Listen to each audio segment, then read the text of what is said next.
Olá pessoal, eu sou o Pastor Lorival e você está no canal Pregando as Escrituras. Seja muito bem-vindo, fique à vontade. Desde o início, se inscreva, curta, comente, compartilhe, passe esse vídeo para outros, interaja conosco também, tá bom? Nós começamos a falar um pouquinho sobre os dons do Espírito Santo e falamos sobre dois conceitos básicos que está difundido por aí. Um deles é cessacionismo, o outro é continuismo, que tem a ver com a relação dos dons espirituais continuando ou não. No vídeo anterior nós fizemos um breve panorama dos textos bíblicos que aparecem para nós, indicando os dons. E apresentamos uma lista de 4 textos, falamos que essa lista não é exaustiva, e concluímos o vídeo falando que o dom de línguas não era o dom principal. Você pode ver esse vídeo aqui no nosso canal, dá uma pesquisadinha aí e você encontra. Agora nós precisamos começar a falar um pouquinho especificamente sobre o dom de línguas. E eu começo falando que esse é um dom dos controversos que há na Escritura, e começo falando que ele tem sido mal usado e mal interpretado, e levando a sérios desvios bíblicos, levando muitas pessoas ao engano, tá? Então, desde o começo nós precisamos entender como que o texto, como que a palavra é aplicada a nós, e desde o início nós precisamos lembrar que quando nós falamos língua, é a palavra grega glossa, que desde o seu início, desde o seu começo, significa idioma. Não significa nada diferente disso, mas literalmente idioma. Isso fica muito claro para nós lá em Atos capítulo 2, do versículo 5 até o versículo 12. Então, nós precisamos entender como que aconteceu ali, né? Os discípulos estavam esperando a promessa do Espírito, que o Espírito desceria, desceu no dia de Pentecostes, que era uma festa tradicional dentro do calendário judaico. O Espírito Santo veio e tinha uma multidão de pessoas estrangeiras ali. E quando o Espírito Santo desce, acontece vários sinais, dentre os quais a língua. E cada um que estava ali começa a ouvir os irmãos, os discípulos, os apóstolos, falando no seu próprio idioma. Então, desde o início fica muito claro que não é uma língua incompreensível, mas é uma língua compreensível, onde todos ouviam no seu próprio idioma. Por que nós precisamos retornar nesse texto? Porque um princípio hermenêutico é o seguinte: o primeiro uso da palavra se torna um referencial para as vezes que essa palavra aparece em outros contextos. Então, se aqui ele aparece demonstrando para nós idiomas, como uma língua, um idioma compreensível, os próximos podem, perceba, eu estou falando possibilidade, eu não estou negando a possibilidade de exceções, mas podem, e na maioria das vezes, seguem o primeiro uso que aparece nas Escrituras. Entendido isso, nós precisamos começar a olhar para os outros textos que apresentam dom de línguas, a começar por 1 Coríntios capítulo 12. Claramente, 1 Coríntios 12 apresenta para nós o dom de línguas como uma das manifestações do Espírito para a igreja. Então já fica muito claro dois detalhes. Primeiro, dom de línguas deve servir para a edificação da igreja. Segundo, e isso está muito claro em 1 Coríntios capítulo 12, versículo 7. Segundo detalhe, que ele é dado pelo Espírito Santo por meio de uma manifestação. Ali nós já vimos no vídeo anterior que a pessoa não fica com o dom, mas há uma manifestação do Espírito, uma ação do Espírito, e que a pessoa é levada a falar. Se você perguntar para mim, eu sou um pastor presbiteriano, mas eu tenho contato com pessoas que falaram que uma vez o Espírito Santo veio sobre a vida dela e ela falou em línguas só naquela vez e nunca mais falou. Tá? É mais ou menos isso que nós estamos falando dentro de 1 Coríntios capítulo 12. Entendendo isso, me parece que o uso é claramente, em 1 Coríntios capítulo 12, é claramente uma questão de idioma. Só um detalhe, nós estamos lidando, e isso fica muito claro no projeto missionário de Paulo, de cidades estratégicas na onde eles pregavam o evangelho. Essas cidades que tinham comércio forte, essas cidades que tinham muito turismo, você tinha muitos estrangeiros e que eles também poderiam, por uma ação do Espírito Santo, ouvir a mensagem do evangelho, ou seja, pessoas falarem em outro idioma e elas terem acesso à mensagem do evangelho também, tá? Então, claramente, o uso é um uso idiomático. É idioma, é uma língua. É uma língua e uma língua compreensível, tá? Depois de 1 Coríntios capítulo 12, nós precisamos olhar 1 Coríntios capítulo 13. E 1 Coríntios capítulo 13 tem uma expressão muito interessante para nós observarmos. Lá em 1 Coríntios capítulo 13, versículo 1, diz assim: ainda que eu fale as línguas dos homens e dos anjos, se não tiver amor, serei como sino que ressoa ou como prato que retine. 3 aplicações importantes. Primeiro, Paulo não está afirmando a existência de línguas de anjos. Ele está dizendo uma possibilidade. O ainda aqui, ele está indicando uma possibilidade. Se existisse, se alguém pudesse falar, ainda que eu falasse, se eu não tiver amor, nada seria. Toda vez que aparece algum anjo na Escritura, esses anjos falam em línguas compreensíveis, não falam em línguas que ninguém possa entender ou compreender. Isso aconteceu lá em Gênesis com Abraão, quando o anjo aparece para Abraão e ele fala e Abraão entende. Isso também acontece com Maria e com José antes do nascimento de Jesus. O anjo aparece e eles compreendem. Então, à luz da Escritura, toda vez que algum anjo aparece, esse anjo fala num idioma, numa língua compreensível. Então, em outras palavras, afirmarmos que existe língua dos anjos somente porque Paulo está apresentando isso nesse texto é uma incompreensão, uma interpretação incorreta do que 1 Coríntios capítulo 13 está afirmando para nós.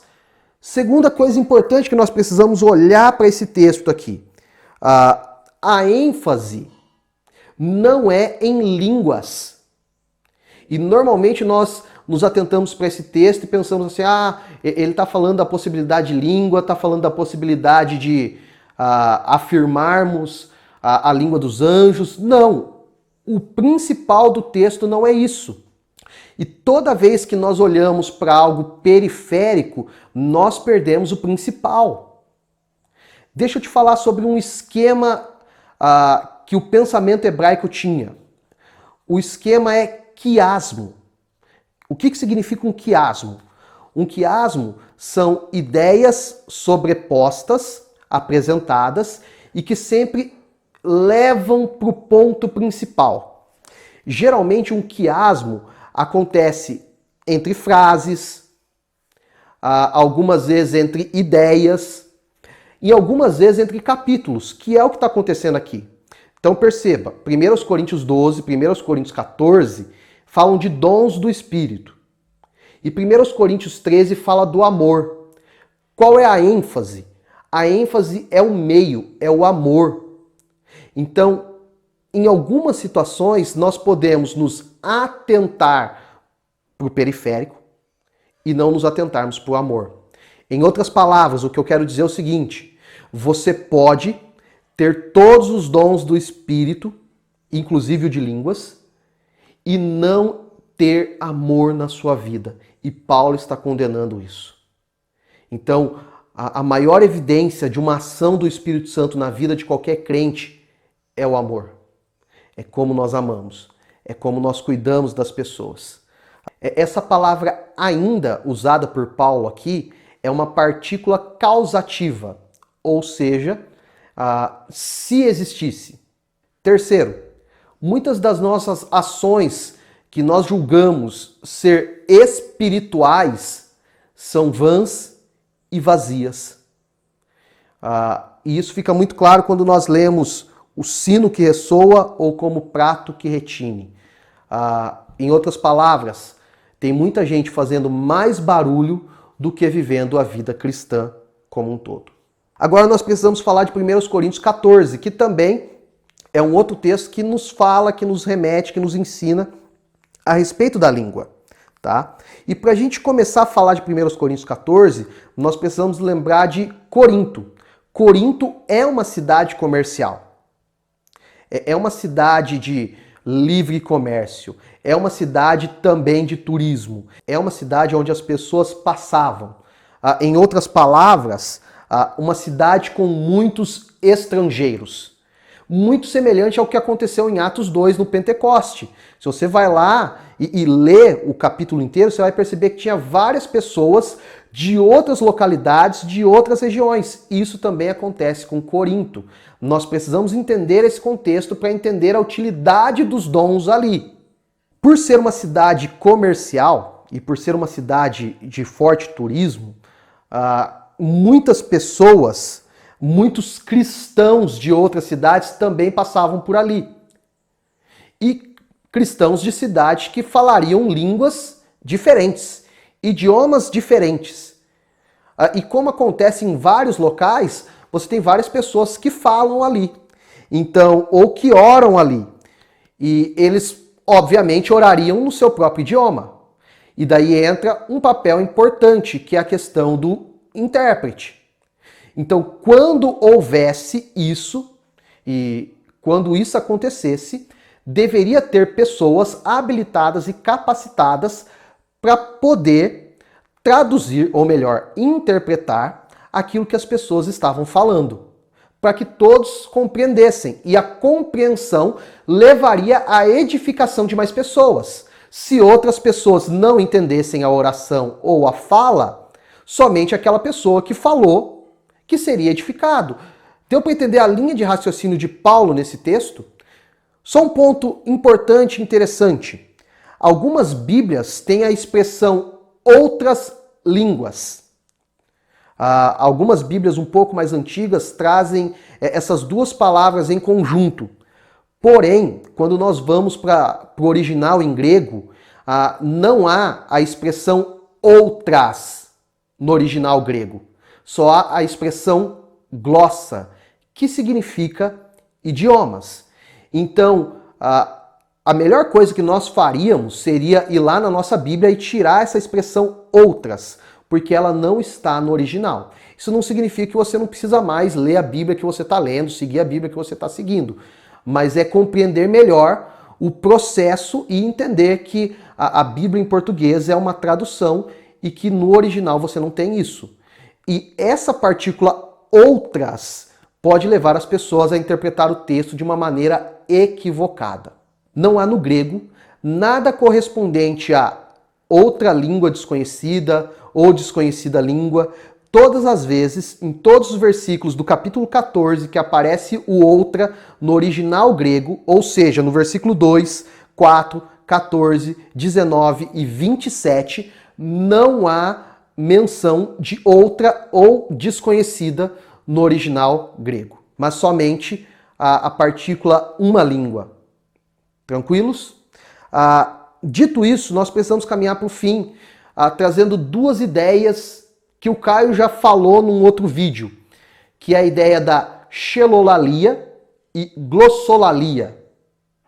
A xelolalia seriam partículas, sílabas faladas repetidamente, sem uma ordem, sem uma compreensão humana, tendencionando a ser uma língua diferente, ou melhor, o dom de línguas. Um pastor assembleiano chamado Paulo Romero, ele tem um estudo a respeito disso, e ele afirma nesse estudo que a maioria do que tem sido dito por aí como dons de línguas é xelolalia, mas essa xelolalia não é nada diferente do que sílabas conhecidas colocadas de maneira aleatória. E a conclusão dele, isso não pode ser chamado de dom de língua ou língua dos anjos, porque em outras palavras se torna uma linguagem conhecida. É o estudo dele. Vocês briguem com o Paulo Romero, não comigo, tá bom? A outra forma é glossolalia, que tem a ver com essa ideia de idioma que é usado num momento específico, oportuno, para abençoar a vida da igreja. Essa é a linha que mais segue, ou melhor, que segue mais próximo do que a Bíblia afirma e ensina para nós. Uma palavra final para mim e para você. Nós não queremos aqui anular a experiência de ninguém. Nós queremos olhar para a Escritura de uma maneira um pouco mais profunda e um pouco mais séria. E olhar para a Escritura não a partir da nossa experiência pessoal, porque experiência pessoal é subjetiva e ela pode ser, infelizmente, ela pode ser manipulada por situações e circunstâncias. Então, entre uma experiência subjetiva, manipulada ou não, eu prefiro ficar com a Escritura. E nós apresentamos nesse vídeo argumentos sólidos do que a Escritura afirma a respeito disso. Ainda pensando nisso, é ensinado por alguns irmãos que levianamente, alguns, eu não falei todos, alguns irmãos levianamente têm ensinado a reproduzir isso como se fosse algo aprendido, quando nós já vimos nesse vídeo, no vídeo anterior, que é uma manifestação do Espírito, não pode ser aprendido, não pode ser ensinado, é dom de Deus. Então, pessoal, só para nós encerrarmos sobre 1 Coríntios 14, é necessário nós lembrarmos dois elementos essenciais e importantes. O primeiro é a questão do intérprete em relação ao dom de línguas, no qual Paulo é muito enfático a necessidade de ter um intérprete e que o intérprete é uma pessoa diferente. Segundo, nós precisamos lembrar também que o apóstolo Paulo faz uma comparação entre o dom de línguas e o dom de profecia e claramente no texto ele diz a nós que profecia é mais importante do que línguas. Então, se há uma necessidade clara de nós buscarmos algo da parte de Deus, que seja a questão do proferir, profetizar, proclamar a palavra de Deus a tempo e fora de tempo. Infelizmente, o dom de línguas tem sido usado por alguns, e novamente eu digo, alguns e não todos, para parecer mais crente do que outros. E isso se torna um pecado. Em outras palavras, orgulho e vaidade. Obrigado por nos acompanhar até aqui. Forte abraço. Deus te abençoe.